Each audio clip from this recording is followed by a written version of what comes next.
ওসমান হাদি এই ব্যাপারটা অনেকেই বলেন যে এটা একটা প্রজেক্ট। সেই প্রজেক্ট নিয়ে ওসমান হাদির পরিবার এবং ইনকিলাব মঞ্চ এই দুটোর মধ্যে একটা দ্বন্দ্ব তৈরি হয়েছে।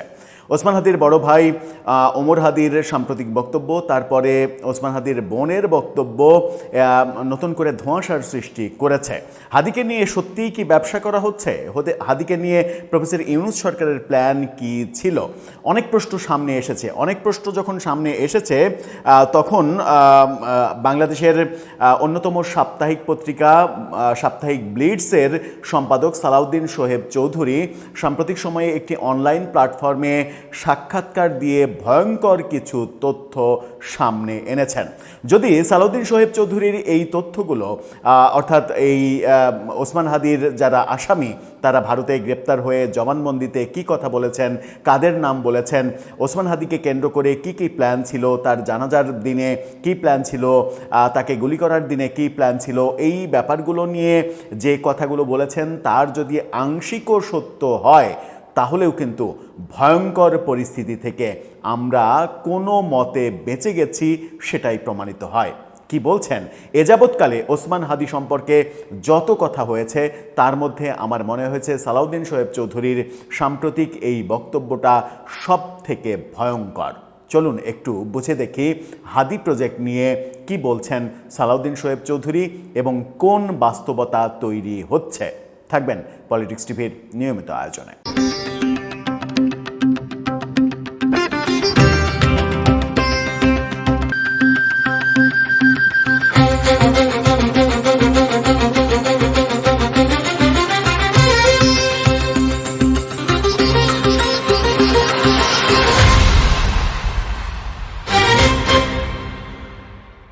দর্শক, বলছিলাম ওসমান হাদিকে কেন্দ্র করে নানা কথা চতুর্দিকে হচ্ছে। ওসমান হাদির ভাই ওমর হাদি তিনি বিদেশে চাকরি করছেন বাংলাদেশি দূতাবাসে। তিনি যে মন্তব্য করেছেন যে জামাতের আমিরের একজন উপদেষ্টা, একজন পিএস, উপদেষ্টা না একজন পিএস এর সঙ্গে জড়িত, ইউনূস সরকারের একাধিক উপদেষ্টা এটার সঙ্গে জড়িত, এই ব্যাপারগুলো যখন বলেছেন তখন কিন্তু অনেকটা হাটে হাঁড়ি ভেঙে দেওয়ার ব্যাপার হয়েছে। যদিও ওমর হাদি বর্তমান বিএনপি সরকারের অনেককেও জড়িত বলার চেষ্টা করেছেন, কিন্তু কতটা সেটা গ্রহণযোগ্য সেই ব্যাপারটা রয়েছে। ব্লিটসের সম্পাদক সালাউদ্দিন শোহেব চৌধুরী নবনীতা চৌধুরীর যত কথা অনুষ্ঠানে যে ভয়ঙ্কর ভয়ঙ্কর কথা বলেছেন সেটা কিন্তু খুবই গুরুত্বপূর্ণ। তার আগে আমরা যদি একটু জেনে নিই যে এই ফটোকার্ডটা দেখে নিন। সেখানে বলা হচ্ছে যে কালের কণ্ঠের এই ফটোকার্ডটা, হাদি হত্যা মামলা নিয়ে মুখোমুখি পরিবার ও ইনকিলাব মঞ্চ। এই যে হাদির বোন তিনি বলেছেন যে এই ইনকিলাব মঞ্চের যে জাবের কোন অধিকারে পরিবার থাকতে সে কোন অধিকারে বাদী হয়ে হাদির মামলা করলো, এই প্রশ্ন তুলেছেন হাদির বোন। তার মানে কনফ্লিক্টটা শুরু হয়ে গেছে একেবারে প্রকাশ্যে। ভাইয়ের বক্তব্য, তারপরে বোনের বক্তব্য, এই বক্তব্য বলে দিচ্ছে যে সামথিং ইজ রং।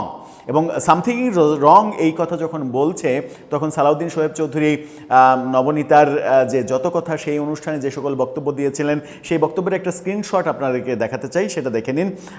সেখানে সালাউদ্দিন শোহেব চৌধুরী যেটা বলেছেন যে হাদি মূলত প্রফেসর ইউনূস সরকারের একটা প্রজেক্ট ছিল।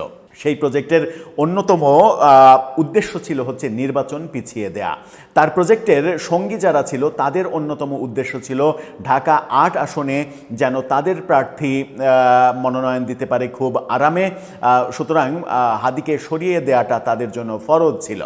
এই ব্যাপারগুলো সালাউদ্দিন শোহেব চৌধুরী তুলে এনেছেন এবং সালাউদ্দিন শোহেব চৌধুরী বলেছেন যে ভারতে গ্রেপ্তারকৃত 2 আসামি তারা তাদের জবানবন্দিতে নাকি 8 জনের নাম বলেছেন, যে 8 জন এই পুরো পরিকল্পনার পেছনে কাজ করেছে। অর্থাৎ তারা 2 জন বাদ দিয়ে 8 জন কাজ করেছে এবং এই 8 জন পেছন থেকে সমস্ত কিছু পরিকল্পনা করে সেই পরিকল্পনা বাস্তবায়ন করেছে। সেই 8 জনের মধ্যে প্রফেসর ইউনূস সরকারের 2 জন উপদেষ্টার কথা তারা নাকি জবানবন্দিতে বলেছে এবং সেই 2 জনের মধ্যে একজন পুরুষ, একজন নারী উপদেষ্টা। খুব সহজেই বোঝা যায় একজন পুরুষ এবং একজন নারী উপদেষ্টা হলে তারা কারা। এবং সালাউদ্দিন শোহেব চৌধুরী এটাও বলেছেন যে এই প্রজেক্টের অন্যতম মাস্টার মাইন্ড হিসেবে এই 8 জনের মধ্যে ছিলেন একজন ছাত্র নেতা। কে সেই ছাত্রনেতা। তিনি অবশ্য নাম বলেনি, তিনি বলছেন যে আমি জানি তার নাম, কিন্তু আমি টেকনিক্যাল কারণে সেই নামটা বলছি না। তবে নবনীতার প্রশ্নে তিনি বোঝাতে বাধ্য হয়েছেন যে সেই ছাত্রনেতা তিনি, যার কিনা লাভ হবে ওসমান হাদি ঢাকা ৮ আসন থেকে সরে গেলে। আমরা জানি না তিনি কে, আপনারা হয়তো বুঝে নেবেন তিনি কে।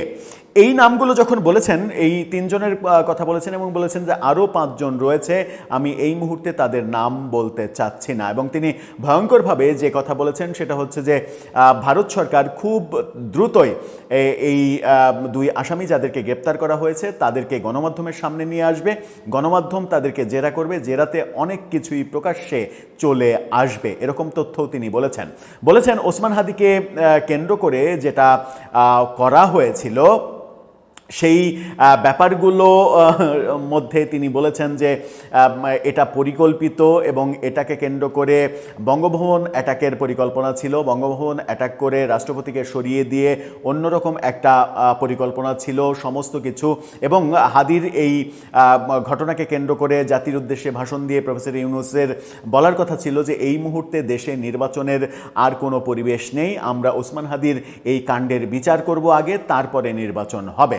এবং সালাউদ্দিন শোয়েব চৌধুরী এটাও বলেছেন যে বেগম খালেদা জিয়ার যে দ্রুত অসুস্থ হয়ে যাওয়া, দ্রুত মৃত্যুর পথে ঢলে পড়া, এই ক্ষেত্রেও প্রফেসর ইউনূস সরকারের কোনো কারসাজি থাকতে পারে, কোনো পয়জনিং সিস্টেম ব্যবহার করা হতে পারে, এরকম কথাও, ভয়ঙ্কর কথাও বলেছেন। এবং সেই ক্ষেত্রে তার যে ভাষ্য সেটা হচ্ছে যে ওসমান হাদির এই ঘটনাকে কেন্দ্র করে ওদিকে খালেদা জিয়াকে সরিয়ে দেয়া, খালেদা জিয়ার মৃত্যু নিশ্চিত হলে ওসমান হাদির এই ঘটনাকে কেন্দ্র করে পরিস্থিতি উত্তপ্ত হলে তারেক রহমানকে দেশে ফিরতে না দেয়া, তারেক রহমানকে দেশে ফিরতে না দেওয়ার প্রেক্ষাপটে এরকম প্রচার করা যে মায়ের অসুস্থতা কিংবা মৃত্যুতেও তারেক রহমান ফিরতে পারছেন না, এ কেমন সন্তান, এরকম দুর্নাম ছড়িয়ে দেয়া, বিএনপিকে অনেক দুর্বল দল তৈরি করা, আওয়ামী লীগকে মাইনাস করা হয়ে গেছে, বিএনপিকেও মাইনাস করে দেওয়া, মাইনাস করে দিয়ে তার ক্ষমতা দীর্ঘায়িত করা, এটাই ছিল তার প্ল্যান।